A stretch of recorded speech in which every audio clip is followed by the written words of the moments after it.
Assembling your Veggie Bullet for shredding is easy. It all starts with the power base. Next, place the shooter attachment on the power base. You can tell which one you need as it's embossed on the bottom. Line up the arrow on the shooter to the unlock icon on the power base. Turn it clockwise to lock.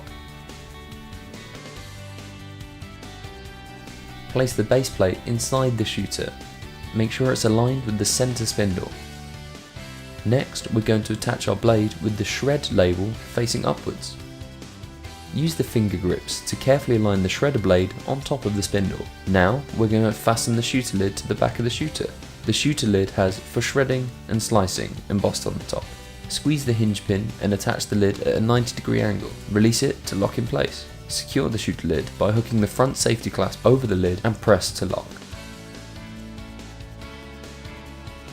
Next, assemble the pusher and place it into the shooter lid. Now your Veggie Bullet is ready for action. Enjoy!